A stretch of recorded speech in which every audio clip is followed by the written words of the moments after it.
کہ وہ تاک رات کیا ہے ہمارے لیے. جس رات فرشتے اترتے ہیں اپنی رحمت کے لیے خدا فرما رہا ہے, اور ساتھ وہ بھی اللہ کا, تم کیا جانو گے یہ رات کیا ہے. اور اسرائیل بنتا ہے 1948 میں. اب جب وہ کہتا ہے, شعیل کہتا ہے مجھے کہ یہ ایسے ہی نہیں بنا, یہ بائی ڈیوائن ہوا ہے, اور جب اینڈ آف دا ورلڈ جو جنگ ہونی ہے وہ ہمارے دو ملکوں کے بیچ میں ہونی ہے. آدھی دنیا تمہارے پیچھے کھڑی ہوگی, آدھی دنیا ہمارے پیچھے کھڑی ہوگی, اور یہ اس کے لیے تیاری کی جا رہی ہے. اچھا, میں اس کی باتیں سن کے میں نے کہا یار یہ لمبی چھوڑ گیا ہے, یہ کیا بات کر رہا ہے, اس کے پیچھے تو آدھی دنیا کھڑی ہوگی, وہ تو سمجھ آتا ہے, امریکہ اس کے پیچھے یورپ ہے, اس کو بنانے والے یورپین ہے, تو ہمارے پیچھے کون کھڑا ہوگا.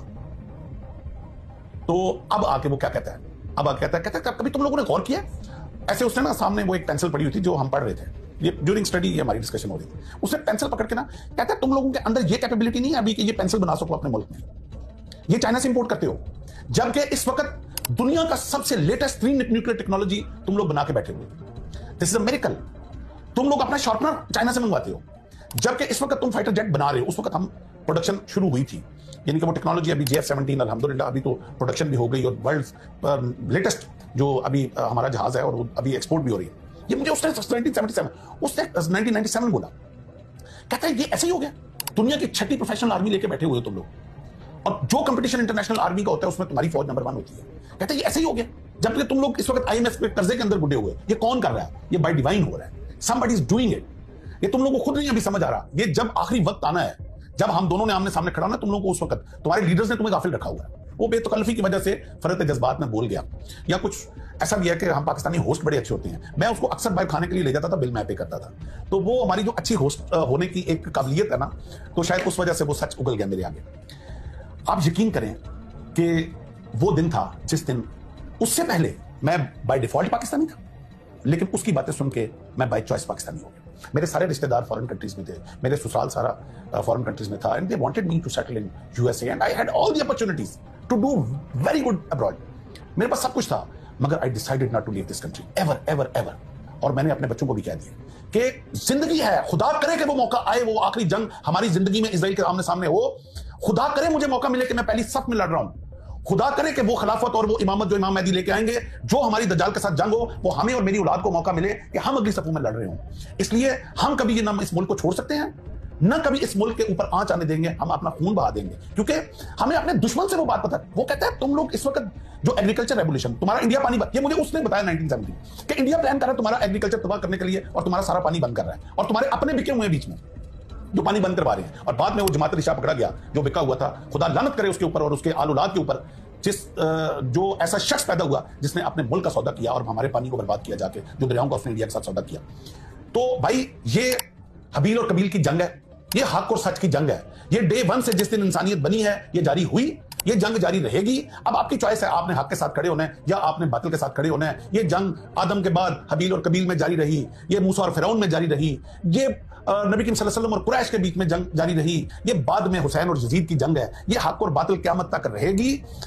ہم نے یہ فیصلہ کرنا ہے کہ مصیبتوں سے, یہ بجلی کے بلوں سے, یہ ناقص پولیٹیکل سسٹم سے تنگ آ کے ہم نے اپنی فوج کو گالیاں دینی ہیں, ہم نے اپنے ملک کو گالیاں دینی ہیں, اور یہ گالیاں دے کے ہم نے جا کے باطل کے ساتھ کھڑے ہو جانا. اور 4 دن کی زندگی ہے یار, کون سی لمبی زندگی لے کے آئے ہو, کون تھا یا کون ہزاروں سال جیا ہے. آج ہم سے بڑے بڑے لوگ جو پہلے پیدا ہوئے اتنی آسائشوں کی زندگی جی رہے تھے, آج قبروں میں پڑے ہوئے ہیں. 4 دن کی زندگی ہے یہ, صرف یہ امتحان کی زندگی ہے. آپ نے حق کے ساتھ کھڑے رہتے ہو یا تم مصیبتوں سے تنگ آ کے باطل کی طرف. جو لوگ آج اپنی فوج کو گالیاں دے رہے ہیں, یہ چند لمحے کے لیے کربلا کی اس جنگ اور اس آگ کی تپش کو یاد کر لیں کہ جو مصیبتیں انہوں نے اٹھائیں اہل بیت نے, اور کس طرح انہوں نے حق کے ساتھ کھڑے رہے. خدا کے لیے وہ مجھے علامہ اقبال کا ایک بڑا خوبصورت شعر یاد آ گیا, میرے عرب کو آتی ہے ٹھنڈی ہوا جہاں سے, میرا وطن وہی ہے, میرا وطن وہی ہے. یہ میرے آقا صلی اللہ علیہ وسلم کو ٹھنڈی ہوا ہمارے ملک سے آئی ہے. یہ ہے وہ فوج جس نے نکلنا ہے امام مہدی کے ساتھ اور جس نے دجال کے ساتھ لڑنا ہے. ہمیں یہ ویژن یہ اسرائیلی افسر نے دے دی تھی, ان کو پتا ہے کہ یہ فوج ہے جس نے لڑنا ہے. آج چند جو مقاصد ہیں, چند جو پولیٹیکل سسٹم کی جو رانگ ڈیسیژنز ہیں, ان کی وجہ سے آ کے ہم لوگ اپنے ملک کے خلاف ہو گئے ہیں. ہمیں ہماری زبان کیسے زیب دیتی ہے, وہ کٹ کیوں نہیں جاتی زبان جو اپنے فوج اور اپنے ملک کے اگینسٹ بات کرے. میں کافی جذباتی ہو جاتا ہوں اس ٹاپک سے. میں چونکہ تھوڑا پڑھنے لکھنے کا تھوڑا شوق بھی ہے, میں ایک شعر نوابزادہ نصر اللہ خان صاحب کا, بڑا میرا وہ ایور فیوریٹ شعر ہے کہ وہ پوری غزل ہے ویسے تو میں پڑھ سکتا ہوں, لیکن وقت کی قلت کی وجہ سے میں ایک شعر پڑھوں گا کہ وہ کہتے ہیں کہ کب اشک بہانے سے کٹی ہے شب ہجراں, کہ رونے سے رات کا غم ختم نہیں ہوتا. کب اشک بہانے سے کٹی ہے شب ہجراں, کب کوئی بلا صرف دعاؤں سے ٹلی ہے. یہ بلاؤں سے ٹلنے والی دعاؤں سے ٹلنے والی بلا نہیں ہے. یہ جو ہمارے علماء آ کے کھڑے ہو جاتے ہیں نا کہ اللہ اسرائیل کو تباہ کر دے, اللہ فلسطینیوں کو تو مدد فرماؤ, بھائی یہ دعاؤں والا کام نہیں ہے. یہ پریکٹیکلی فیلڈ میں آ کے پلاننگ, ویژن, یہ بڑا اسٹریٹجی والا کام ہے. اور میں آخر پہ یہ میرا سارا ٹاپک جو ہے نا انکمپلیٹ رہے گا اگر میں ایک شخص کا نام نہ لوں جس میں میں پورا پچھلا پروگرام کر چکا ہوں. David Ben Gurion, 1948 first prime minister of Israel. وہ شخص وزیر اعظم بنتا ہے, پہلا اجلاس ہوتا ہے اسرائیل میں, اور پہلے اجلاس میں جو اپنی تقریر کرتا ہے اس میں کیا بکواس کی اس نے, وہ میں آج آپ کو ورڈ ٹو ورڈ اس پروگرام میں سناؤں گا. اور اب سوچیں کہ اس قوم کا وزیر اعظم بنا جو میرے آقا صلی اللہ علیہ وسلم نے جنگ بدر میں جن کو دھکیلا, بدر سے 1400 سال دھکے کھاتے رہے, در بدر دھکے کھاتے رہے, ان کو ٹھکانہ نہیں ملا. یورپ نے پہلی اور دوسری جنگ عظیم کے بعد پلاننگ کر کے ان کو ایک ٹھکانہ دیا فلسطین کے اندر, اور جب ان کو چھت ملی, جس دن چھت ملی اس دن ڈیوڈ بین گورین پہلے اجلاس میں کیا بکواس کرتا ہے, میں ورڈ ٹو ورڈ اس کو کوٹ ان کوٹ کروں گا. He said, the word Zionist movement should not be neglectful of the dangers of Pakistan to it. And Pakistan now should be its first target. یہ 1948 میں یہ کہہ رہا ہے. For this ideological state is a threat to our existence. And Pakistan, the whole of it, hates the Jews and loves the Arabs. This lover of Arabs is more dangerous to us than the Arabs themselves. For that matter, it is most essential for the word Zionism that it should now take immediate steps against Pakistan. Whereas the inhabitants of the Indian Peninsula are Hindus, whose hearts have been full of hatred towards Muslims. Therefore, India is the most important base for us to work there from against Pakistan. It is essential that we exploit this base and strike and crush Pakistanis, enemies of Jews and Zionism, by all disguised and secret plans. Every word is notable in this. اور آخر پہ وہ لکھتا ہے by disguised and secret plans. پھر وہ لکھتا ہے ہندوز کے ساتھ جڑ جاؤ. کیا ہو رہا ہے؟ کون نہیں دیکھ رہا اس وقت انڈیا کا اور جو اسرائیل کا آپس میں کولیبریشن ہے؟ آج جو فاسفورس فلسطینیوں کے اوپر پھینکا جا رہا ہے وہ انڈیا سے ایکسپورٹ ہوا ہے. کون نہیں جانتا؟ خدا کے لیے پاکستانیوں, خدا کے لیے مسلمانوں اکٹھے ہو جاؤ. جب دشمن اکٹھا ہو سکتا ہے پاکستان کے لیے تو تم لوگ اپنے لیے اکٹھے کیوں نہیں ہو سکتے؟ دس از ہائی ٹائم. واعتصموا بحبل اللہ جمیعا ولا تفرقوا. ہمیں ایک جھنڈے کے نیچے واپس اکٹھے ہونا ہے. یہی ہماری بقا ہے اور یہی اللہ تعالیٰ ہم سے چاہتا ہے. اس کے ساتھ ہی میں آپ سے اجازت چاہوں گا. پہنچ چکا. Let's go to the third question, and that would be, what is the biggest problem facing the next generation, and what should we do to solve it today? I said that the greatest mission that we have is to prevent a militant Islamic regime from meeting up with nuclear weapons, or from nuclear weapons meeting up with a militant Islamic. The first is called Iran.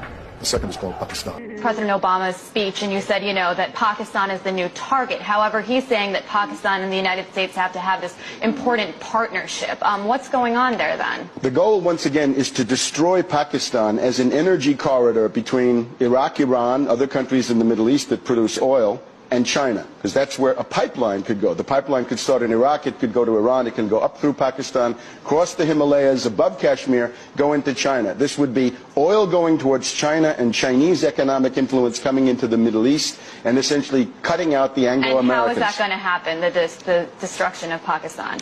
The idea is to provoke a civil war. In other words, take the existing civil war inside Afghanistan and massively export it. The U.S. would possibly consider a direct attack on Pakistan, but they can't, because Pakistan is too big and it has nuclear weapons. So there's nuclear deterrence. The only way to do it is to take the Pashtun population in Afghanistan and Pakistan, rile them up into an independence movement, do the same thing with the people in Baluchistan, and with that you've carved Afghanistan, you've broken Pakistan into 4 pieces or 3, and you've even started to carve Iran, because those Baluchis are a peripheral group of the Iranians. So